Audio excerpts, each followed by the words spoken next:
Headline: Carney kills carbon tax or consumer carbon tax in first move as prime minister. And it's all because of Axe the Tax. Axe the Tax? Axe the Tax Polyev. Gotta love him. Here's the thing. His Axe the Tax, going on for a few years, not just an overnight wonder. He's been doing it for a few years, creating an impression that you get rid of the consumer carbon tax, people would be rich. Affordability would be back in the game. He'd make things affordable again just because of that. Well, hate to break it to you folks, that approximate $600 a year, less the rebates that you saved, ain't gonna make you rich. Just not so. As Shoeless Joe was saying, or was said to him, just say it ain't so, Pierre. Just say it ain't so, Pierre. So, Axe the Tax. That's what happened. So, here's the line. But as Canadians experienced high inflation in the years following, Conservative leader Pierre Poilievre's pledge to Axe the Tax gained traction among voters. Now, Carney came back and said had previously supported a carbon pricing scheme, but said during his bid for the Liberal leadership that the current policy had become too divisive and promised to kill the policy. So Pierre Poilievre made this issue too divisive. It reminds you kind of like that Donald Trump. Maybe we got a Donald Trump Jr. here in Canada. Mr. Slogans. Yeah, Mr. Slogan. He's taking control of the media, puts them in a little pen, doesn't allow any media on his plane as he's tromping around, not trumping around, but tromping around the country during this his election campaign. But Axe the Tax. He spent years working Axe the Tax, and it worked. Brainwashed people. Let's see what the National Post says. Liberals promised the carbon tax would reduce emissions, but emissions went up. Prove it, buddy. Axe and the Tax. The Rise and Fall of Canada's Carbon Tax is a new book from Franco Terrazzano, Federal Director of the Canadian Taxpayers Federation, published by Sutherland House Books. Can you believe that? National Post is doing a promo based on the carbon tax for Canadian Taxpayers Federation, which, you know, on YouTube, all the time on YouTube. Now here's the deal, folks. National Post is owned by a hedge fund that pushes right-wing conservative policy. It's an American hedge fund that owns the National Post. They own the Toronto Sun as well. They own a lot of dailies across Canada. They've been manipulating Canadian politics for a long time. A long, long time, you say? Yes, a long, long time. So now here we have a CBC article. And everybody wants to defund the CBC. At least you get some honest. Maybe some people don't think so. But nobody owns them that has conservative influence. Nobody owns them that has liberal influence on what they put out there. They put out there what they put out there. Federal government dropped a policy last week will take effect in April. Canadians can expect to feel the absence of the consumer carbon price at the pump immediately. Immediately? But it may take longer to notice a difference in the price of other goods. A new report released Wednesday suggests. The analysis by Desjardins Economics comes less than a week after Prime Minister Mark Carney ordered that the consumer levy be set to zero on April 1, and it was set to zero on April 1. Thank you, sir. Now, here we have David Suzuki. Suzuki Foundation. I'm not a fan of David Suzuki. He and I had a bit of a falling out when he was campaigning for Jack Layton a number of years ago. Just saying, folks. That's the truth. But as he states here, carbon pricing isn't the only way to combat accelerating climate change, but it's one of the most effective and least expensive in a market system. Did you hear that? or does that fly right over the conservative mindset? But it's one of the most effective and least expensive in a market system. So you just got rid of, because it was AXED Taxpayers, you know that guy. AXED Taxpayers. AXED Taxpayers. Here he is right here. Dang. AXED Tax. Pierre Polyev. Just got rid of, if you need carbon pricing, a consumer carbon pricing tax, or any system to deal with climate change, the one you had in place was the cheapest way of doing it. But no. Got to get rid of it. Why? Oh, because the U.S. doesn't do it. China doesn't do it. Brazil doesn't do it. They're dirty. So let's be dirty with them. Nice. Doesn't matter about your children or their children. Doesn't matter. We understand. We understand, Pierre. We understand, sir. So there. Now, let's look at this. Statistics Canada, which is a government institution, which, I'm going to remind you right now, under the Stephen Harper government, where Mr. Pierre Poilievre was a cabinet minister, and by the age of 29, Mr. Poilievre qualified for a $12,000, minimum $12,000 a month pension. $12,000 a month, paid by the government. Guy's been a career politician. I think he started laying the foundation in the business when he was 17 years of age. So he knows nothing about business. Been a career politician, that's it. But he learned stuff from Stephen Harper. He learned how to corral, abuse, and taunt the media. Because you notice his media is not going, he doesn't have main media going with him on his plane like everybody else does. And when he does do a campaign statement out in the public, he puts the media in this little pen, about 10 feet by 15 feet. He makes sure that the questions that are asked are vetted by his team first. As a matter of fact, out of all the candidates on a daily basis, Pierre Poilievre answers the least questions out of all politicians, and zero follow-up questions from a reporter. But the point is here, Statistics Canada was muzzled by Stephen Harper. It's free for all Canadians. So, listen, Stats Canada will tell you about the carbon taxing here. But here, what it's stating for you, it has a database to help you understand carbon taxing. SPSD/M, as it's known for short, is specialized software created and maintained by Statistics Canada that is used by economists, researchers, politicians, and anyone interested in analyzing tax and transfer policies in the country, Canada. Software is freely available and regarded as the preeminent tool for this type of analysis.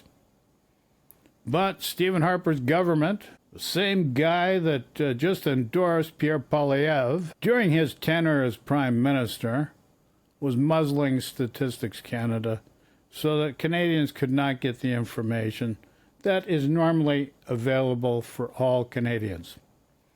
So anyways, this tool combines a variety of information on income taxes, spending, other economic measures collected from real Canadians. And so why does this matter, you say? Well, it just sheds a light so you can help understand what carbon tax actually did. So it states, or, the overview, rich folks tend to pay more on both fronts. Naturally, their incomes are higher, and so they purchase more energy, more goods, and services across the board. So they have higher carbon tax costs, just as a function of higher levels of expenditure. However, the rebates aren't affected by income. A family of four living in a 4,000 square foot home with 3 cars, an RV in the driveway, gets the same rebate as a family of 4 in the same city living in a 500 square foot apartment and relying on public transit. So as a result, the rebates tend to have an outsized effect on lower income folks. First, they make up a larger share of income. So let's move down here. 94% of income or households with incomes below 50K receive rebates that exceed their carbon tax costs in 2023. So this is based on the Statistics Canada model. 94% of households below 50K income receive rebates that exceed their carbon tax costs in 2023. So roughly half of households in this income category see a net gain of between $20 and $40 per month. Above 4% see a net gain of $70 per month. At the other end, only 55% of households with income above $250,000 receive more in rebates than they pay in costs. So there's a difference there. So the high income households stand to gain the most if the tax were axed tomorrow. So that's why you got to axe it. Conservatives want to take care of the rich. They always have. That's why you got tax cuts all the time. Same as the Republicans in the United States. Lower income folks who are enjoying more in rebates than carbon tax costs meanwhile stand to lose the most. And that's always the case. But mind you, it's the lower income ones that are actually usually promoting the conservative.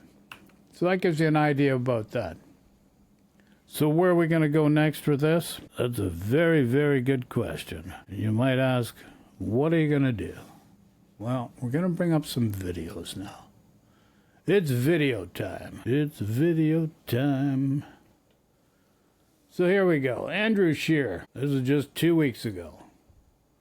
Don't half quit the carbon tax. So this is his video. Don't half quit the carbon tax. Andrew Scheer.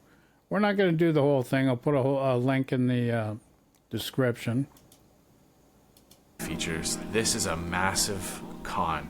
Mark Carney started this when he launched his leadership campaign. He realized that he had to fool Canadians into believing that he no longer believed in the carbon tax, even though he spent his entire life fighting for it. There is only one way to kill the carbon tax once and for all. Pierre Poilievre and the common sense conservatives will not just make sure that the consumer carbon tax is gone forever, but we will also unburden our manufacturers, our steel workers, our auto workers, our aluminum workers by taking the industrial carbon tax off too. Holy moly. So, as you had witnessed, with information, factual information, the cheapest carbon tax was the one we had in effect, but because it was polarized by a guy by the name of Pierre Poilievre to create division, to say, we're going to make things affordable again for you. Get rid of it. Well, guess what? It's not going to make you rich. It's not going to make things affordable. And guess what? You're not going to be helping the environment locally anymore. Simple as that. That's the way we make our economy stronger so that we can fight back against the unfair threats from the U.S. Right. And you make the environment more toxic for your constituents, so healthcare costs go up. Nobody thinks of that. Can you imagine that? Healthcare costs go up because the environment becomes more toxic on the people. It affects their health. And you're not making people rich. And it was the cheapest system possible in place. So now it got removed. But the industry, or the industrial carbon tax, is still in place. And you want to get rid of that too. Pierre Poilievre wants to get rid of that as well. But here's the problem. If you want to open markets in the EU, you're going to need a carbon pricing in effect, which we already have. So why would you remove it if you're trying to open new markets to help make up for the loss of the business for the United States because of the tariffs? Makes no sense. So instead of the common sense movement of the conservatives should call it the make no sense policies, because they make no sense. It's factual. You've seen it. That's how we put Canada first. That's how we bring home. That's how we bring it home. That's how we put Canada first.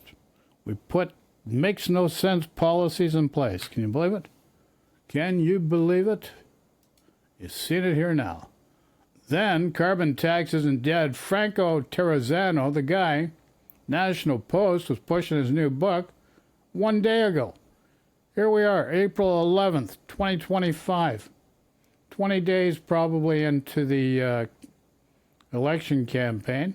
Bringing up the carbon tax isn't dead. Franco Terrazzano warns.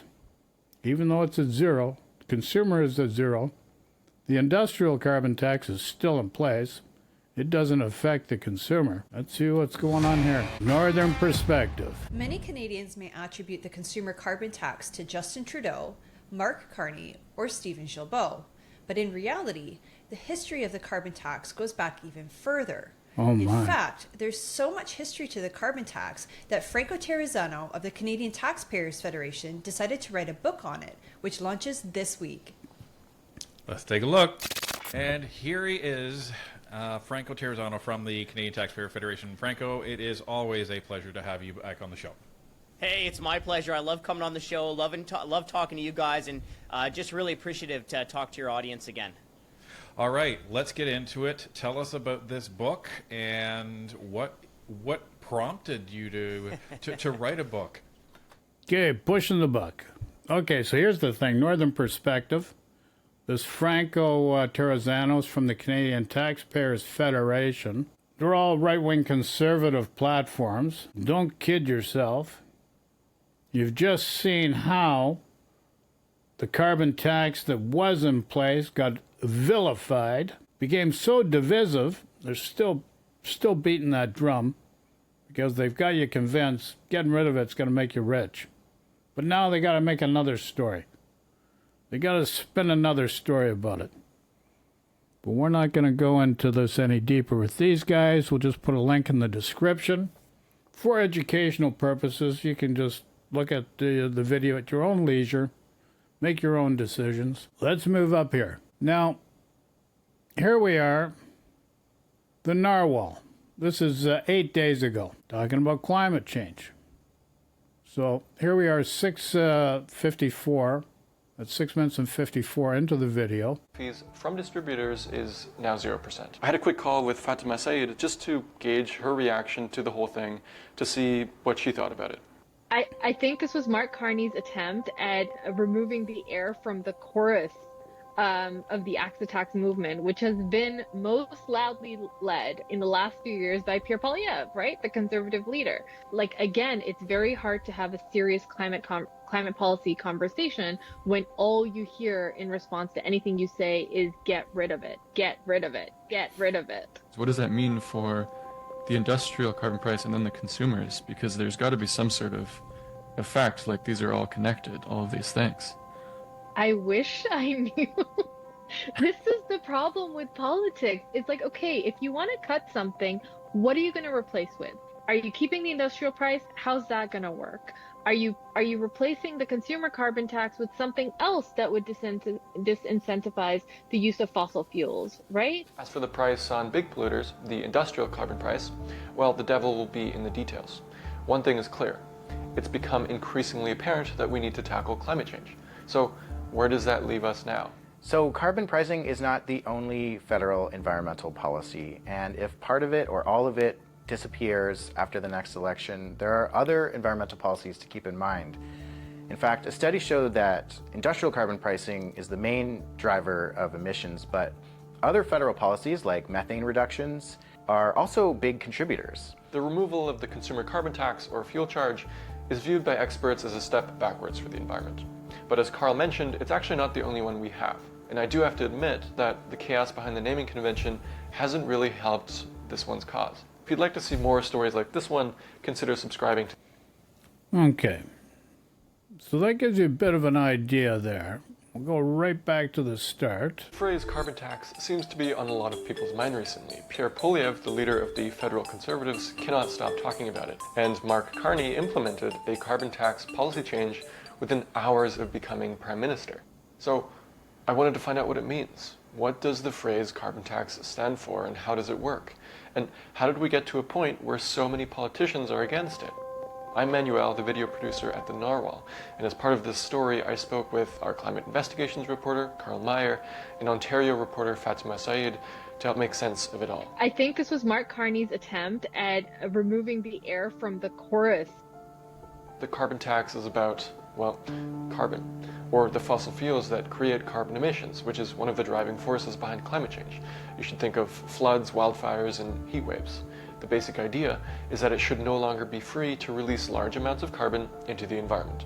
Because remember, only about 100 companies are responsible for 71% of global emissions. So enter the carbon tax, a system designed to do two key things. One, get consumers like you and me to change our behaviors to be less reliant on fossil fuels. And two, to get big polluters to curb their own emissions, or that they should pay their fair share if they don't. In a second, we'll dive into just how it's tried to achieve these two things, but first, we should address the elephant in the room, the misleading name. You may have heard policy experts refer to this same thing as the carbon pricing system, and as far as the technicalities are concerned, they'd be right. So why do we use both, the carbon tax and the carbon pricing system? Well, in 2007 and 2008, Alberta and British Columbia introduced regulations to cut carbon emissions. The BC Liberal government, which actually tended to be a bit more conservative, but we just don't have time to get into that right now, they called it a carbon tax to differentiate it from the other ideas being proposed at the time. And once the phrase was around, it never really went away. I traveled to Parliament Hill in downtown Ottawa and spoke with Carl because he just knows a lot more about this sort of thing. In 2015, the Liberal Party of Canada under Justin Trudeau won the election on a promise to implement carbon pricing nationwide, and that rested on this idea that the provinces and territories would implement their own carbon pricing systems that would meet minimum national standards. You know, one of the things that stuck with me from my conversation with Carl is how the system was intended to be as flexible as possible, and yet that flexibility sort of backfired. You see, over time, some of the provincial governments who were not opposed to the idea initially, they began to flip politically. And newly elected premiers like Doug Ford in Ontario and Jason Kenney in Alberta, they didn't like that the federal government could now potentially set national standards on emissions. And the case ended up in the Supreme Court, which upheld that the federal law was constitutional in 2021. So now provinces needed to meet national standards on their carbon emissions if they choose to do it their own way. And if they don't, the law says that they must have a federal version applied to them, also known as a backstop. I asked Carl to describe the backstop in greater detail. The backstop can be described in two parts. There's the fuel charge, which is commonly known as the consumer carbon price. This is a fee that's put on different fossil fuels at different rates and paid by fuel distributors. The distributors pass the cost on to consumers, but Canadians get this money back in the form of direct rebates into their bank account. The idea of the consumer carbon price is that it increases slowly over time, which is supposed to give people time to make adjustments in their lives. That's one half. The other half that gets less talked about is called the output-based pricing system. It's commonly known as the industrial carbon price. This sets up a carbon credit trading system for heavy industry. It allows them to avoid paying the consumer carbon price. You notice it said carbon credit system. This is a carbon credit system for the industrial carbon tax. And instead pay some sort of compensation, such as a fee or using. You notice get carbon credits for keeping emissions under set limits. So this is how it works. So just know that we've eliminated the consumer one at the moment because it's so divisive and so many things going on right now that it's rather unfortunate. It had to be sliced. It was the best one in its form from what could have been. We're going to have to eventually in the near future bring another one back in, and we'll see what happens. But the industrial tax is still in place, and you'll say, well, what's the purpose of the industrial tax?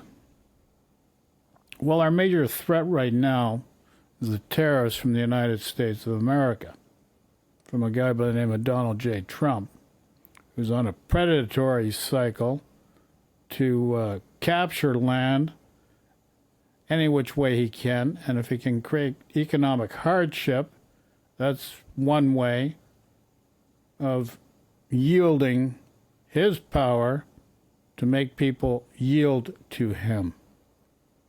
But here's the deal, and this is what you need to remember. Canada needs to recreate its economy. There is an affordability crisis right now, has been going on for a while, and it's been created by all governments, all political stripes. Can't blame it on the Liberals exclusively. You can't blame it on the Conservatives exclusively. And you can't blame it on the NDP exclusively. Everybody has to take equal blame for it. But the thing is, what we need first, like to help social systems, to help whether it be drug addictions, various other things, but we need to reshape the economy, start getting things a little more affordable, and go into a growth first agenda. So what do I mean by that? Well, first and foremost, we need to remove the provincial barriers. By just removing provincial trade barriers from the West Coast to the East Coast, we can make up for pretty much the cost of the tariffs and how it affects Canadian business. Number two, by having an industrial carbon tax, we are on a path to have symmetry, to be able to open new markets and trade partners with the EU, because they deal with carbon credits, carbon pricing. So Pierre Poilievre wants to get rid of it, but we need it in order to have new trade with the EU to help make up and to become permanent trade partners that are working with us, instead of having to worry about the U.S. working against us. If the U.S. in the future comes back around, we'll gladly open the door and deal with them. But on the interim, we have to be careful how we deal with them, and we have to make sure that we have the flexibility and not have all our eggs in one basket with one trading partner, which has happened with the United States. So the industrial carbon tax needs to be in place, kept in place. Carney's already been to the EU to start negotiations, and he has mentioned, and this is where the Bloc Québécois LeBlanc, he said, well, the guy is so full of himself that he's made an appointment with Trump for after the election, like he's going to be the guy elected. Carney is on the record saying whomever, and his conversation with Trump was he's working hard to win the election, but whoever wins the election will meet with him after we settle our affairs and elect a new prime minister here in Canada. Full stop. So let that go. So this is where we're at. We need to remove provincial barriers. Carney's put a deadline of Canada Day, which is July 1, 2025, to have that in place. That will help mitigate the effect of the tariffs with the U.S. while we deal with them. Number two, open new trade with the EU, which includes the UK as well. And then our existing North American free trade partner, Mexico, and also Japan and other Asian markets. So this is what we need to work on. We need to remake the Canadian economy. So in a way, this might be a blessing, the fact that this has happened with the Americans. And let's make a positive out of it. And once we have the cash flow from new markets, then we can start looking at new social or investing in social matters that need to be addressed. And they do need to be addressed. And that's where we're at, folks. So, questions, comments, throw in chat. Thanks for watching. Send love and peace to everyone. Take care. Ciao for now.